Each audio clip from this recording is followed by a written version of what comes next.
Today's story is about independence and interdependence. It's about independence and interdependence. And today we're going to be celebrating our interdependence. Our story does not start in 1776 today. Oh no, it starts in 2016 when the United States signed on, that's right, to the Global Climate Accord, also called the Paris Climate Accords, 2016. Oh, and this was a great moment of global solidarity and celebrating our interdependence. And then you know what happened in 2017. When the US president announced he would be exiting, not us really, he would be exiting the Global Climate Accords. In the false dichotomy between interdependence and independence, hyper-individualism won that day. America first. Okay, back in 1776, though, remember, well, sort of remember, 1776, independence was declared in the United States of America. This was independence from Great Britain. This is like the easiest history lesson ever. Independence from Great Britain, but it was also part of a greater philosophical movement about independence that happened in the Western Enlightenment period. So this idea of independence was a big philosophical notion around these late 1700s. It was expressive of the philosophical moment throughout Europe toward the sanctity and dignity of individuals. This started kind of in the Renaissance. Renaissance was like the first inklings of the scientific revolution. Very cool.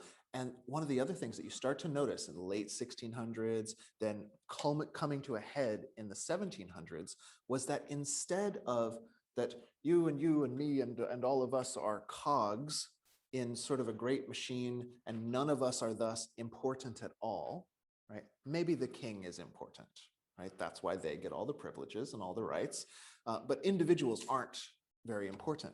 There was this change somehow philosophically as the scientific revolution progressed, the revolution of the sanctity of individuals also progressed. So this moment in history of independence was actually, we were declaring independence here and then France soon did the same thing, but it was actually indicative of this bigger philosophical turn that was happening at the time. The philosophy did have plenty of blind spots. I think we're running into that now. Okay, listen to this. All men are created equal. That sounds pretty good if you're a man. You know, and then when you come to consider that to Europeans, men meant people who have my skin complexion, right? That the ones who had different skin from other countries, this is part of the ancient world, right? The world where humans live is where the people look like you. And so those were the people that were considered to be created equal and endowed by their creator with certain unalienable rights, among them life, liberty, and the pursuit of happiness. And then, you know, the women and the foreigners and the slaves, well, yeah, but they were making a start.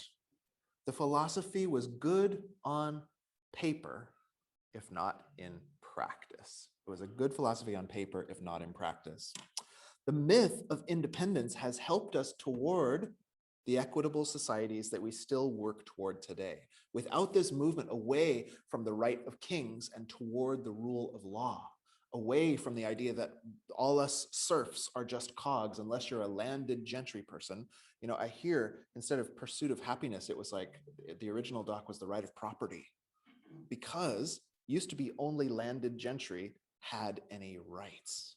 So this American idea, as flawed and weird and blind spot and shadow history written by conquerors as it is, had a couple really cool elements in there that still inspire and inform our work towards civil rights and equality and the Unitarian idea and Universalist idea of the inherent worth and dignity in every person.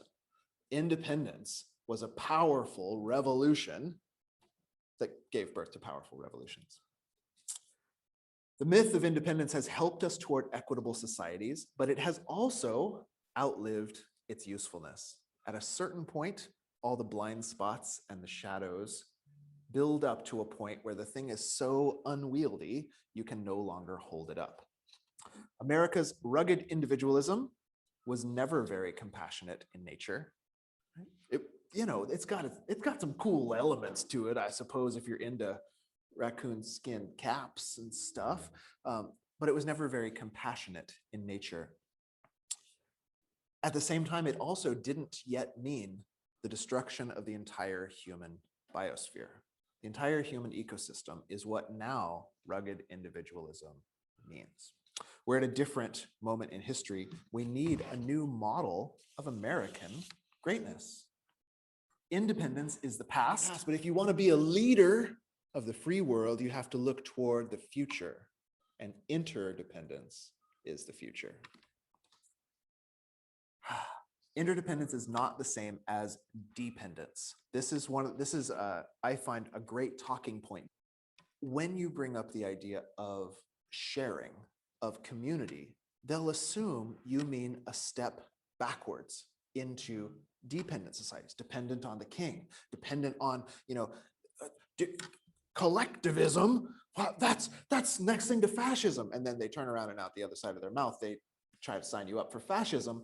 But it's a really interesting thing. And if we can make these decisions, I believe we can have more skillful discussions about it. Interdependence is not the same as dependence. Dependence would mean going even further backward. I personally can see why fascism is tempting. I can see why it's tempting, because you have to somehow figure out a way to get us all to work together. Humanity is an ungainly, multi-tentacled beast that it's a big old herd of cats, harder to herd than a Unitarian Universalist congregation. And I can see why to some folks the safe choice feels like moving backwards into let's just have faith that they'll be benevolent tyrant so that we can at least all start to work together. Independence was extremely important as a revolution in thinking, but it doesn't go far enough. We must transcend independence, but also include it in what comes next. It's the interconnected web, but it's also the inherent worth and dignity of everyone. We have to have both.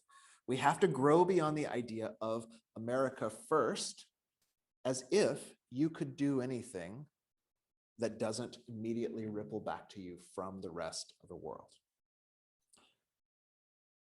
If you still think independence is even possible, you are living in a fantasy world. I should hope that the global pandemic and that every year now is the hottest year on record. Every year for the last 7 years or something like that is the hottest year on record. I should hope that that makes it clear that independence, it was a really nice dream. It was a really nice dream that you could click those dominoes and they would just go on out that way forever and never quite circle back and hit your domino right in the old keister. If you still think independence is possible, you're living in a fantasy world. A global pandemic and catastrophic climate change should be enough to convince you there isn't a place on Earth that isn't affected, and we are really all in it together. Seeing interdependence, though, that's actually like amidst the humans on planet Earth and in our country whose independence we celebrate today, that's kind of an elite intellectual status. I don't know if I'm allowed to say those words in a UU church, but to see, remember that scientific revolution, right? Before that, people thought, well, what makes the weather? Well, God is pleased or displeased. Maybe there's a witch down the street. Oh, there's a plague rolling through. It must be, these people who don't look like or live like the rest of us. That's what happened before the scientific revolution, where we started to think, oh, causality, right? One thing leads to another. A pretty hefty percentage of the population of your country still suspends causality for magical thinking when it suits their biases. When it suits their biases. Why did this happen? Well, because God doesn't like us very much. Why shouldn't we save the environment? Well, because I'm going to be elevated up to heaven before the stuff really hits the fan. So no worries. We switch over to just pure unverifiable statements. I'm all for freedom of religion, but please don't make policy based on unverifiable statements because it affects us all. Independence is a myth. Your practice of environmental despoilation as a religious right, that's a myth. That doesn't happen in a vacuum. That happens to all of us. Okay, so if we can't even get to basic causation, how in the world are we going to make the radical leap to reciprocal and recursive causation that happens in complex systems with exquisite sensitivity to initial conditions? Well, that's only the bad news, but we're supposed to be celebrating interdependence. We need a new mythology. My point to you today is that we need a new mythology. And a new mythology can't all be bad news. We must learn to celebrate our interdependence. We've been celebrating our rugged individualism and pioneering spirit. I think we've got that down. What do you think? Is 200 and some odd math years enough? Like I think we got rugged individualism and monster trucks and okay. You could probably be an interdependencist and get an electric monster truck and still pull that off, no problem. I don't know if you'd win the rally for a couple more years with your electric monster truck, but you'd be cool.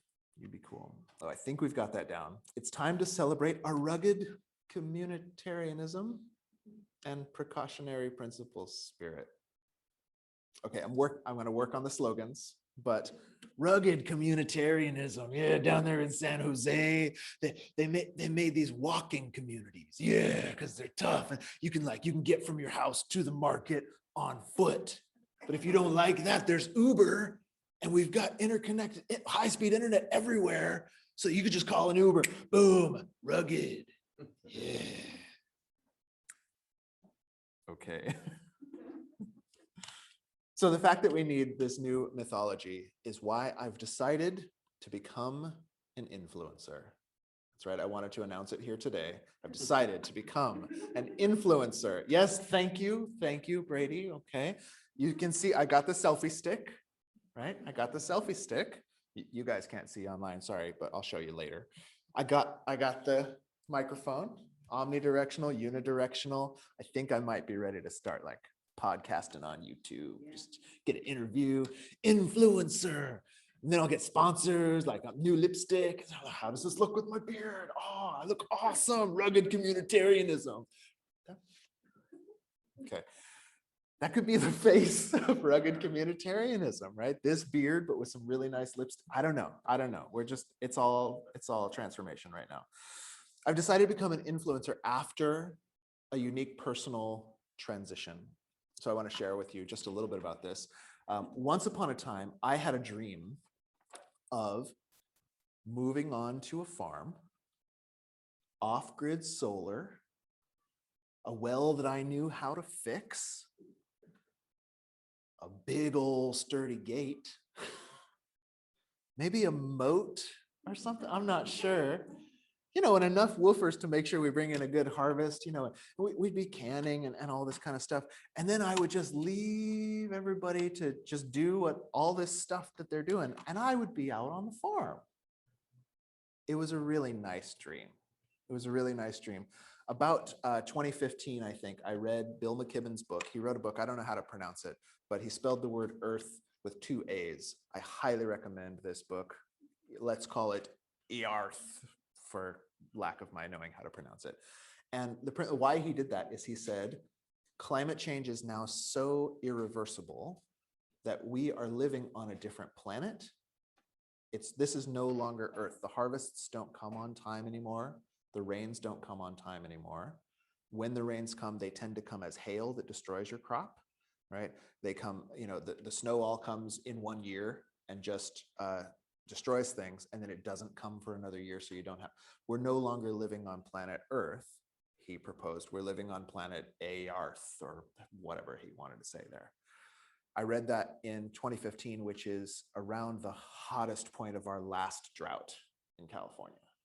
And something clicked that my wonderful farm plans, as much as I know how to build an earth ship as they pioneered in Taos, New Mexico, were probably somewhere in that domino chain, that my dreams of independence, just, okay, well, let the world, it was probably imported to me in my early religious training, let the world go its way and I'll go my way and sow the seeds of a new tomorrow, was totally mythological and no longer a myth that conforms to the world we're living in. At the same time, I was doing service for my ordaining master, who was also my Kung Fu teacher. I would travel down at that time, I think it was just once a month, and I would teach for him so he could get a break, because he was like hitting retirement age and still running everything. So I'm like, okay, get a break. And someone had in the community donated me a guest room, which happened to be in the high-rise condo where all the richest people in town lived. Super weird. So I'd have to walk in and like check in at the desk in my Kung Fu outfit with like my prayer beads on or something. And the guy at the desk is like, hello, sir, who are you delivering to? And I'm an introvert. It's awkward, but we managed. And that wasn't the most awkward part. The most awkward part was that all the lights were on all the time. And in the middle of the desert, the green grass grew all around, and the green grass grew all around. And the Ferraris blazed up out of the garages. And none of those folks had any of the ideas that I had, that like, oh, my VCR, it has an LED display on it. I better unplug that at night. That's low-hanging fruit for the climate. Make sure your washer is set to the right. Maybe I can hook up a gray water thing. Nobody was doing any of that. We were just living like there was just infinite, like the water actually came from that area instead of like siphoned off of the Colorado River, right? And it just kind of broke my individualist activism that I was going to sit at home in California and keep. I mean, I still compost, you guys. Let's compost. I recycle like heck, man. I hope I don't recycle too many of the things they don't let you recycle, but I recycle everything I can. And at the same time, I had a big wave of that is not really much drop in the bucket compared to the 70% of emissions that just happen from industry that I don't really have any influence over. So I'm cruising in my Prius. Today I took the Subaru, but it's an efficient Subaru. It's a partial electro something or other. My dreams of individualistic change and individualistic safety all crumbled around 2015. 2017 was maybe the nail in the coffin. Bill McKibben again, when asked, what's the best thing individuals can do about climate change, said, the best thing individuals can do about climate change is don't be individuals. Humans are interdependent. We're meant to co-regulate one another. We pick up cues for what's good and what's normal by what the crowd is doing or what the influencers are doing. Now, I personally don't actually like wading out into the opinion wars of the internet, of the blogosphere, of the YouTube comments section. This is about my least favorite thing in the universe. But I think we need, knowing how important influence is to humans who are not really individuals. It's important for us to have individual rights and also to know that we are not really individuals. We are one another. If we don't have influence out there, in my early Christian training, they called this witnessing. Did anybody learn this in Protestant school? Witnessing. You're a witness for the great grace of the Lord, which has changed your life, and now you shall bear witness unto others. Okay, I think We need, hopefully that didn't just traumatize you for me to bring that back up, because I think we need you witnesses. We need you witnesses. I learned this at UU summer camp. They said, if the liberal religious voices aren't out there speaking loudly and frequently, all people will hear are the regressive ones. We need you witnesses. I imagine it'll go like this. Oh, hi. Have you heard about Our Lady and Savioress, Mother Gaia? In the book of Interconnections, it predicts there would come a time of great destruction upon the land, but if people had faith in our interconnection, then the Holy Spirit of true humanity would empower them, and they could ultimately turn the situation around and give dawn to a whole new age on planet Earth. Are you interested in learning more? Okay, it might not go exactly like that.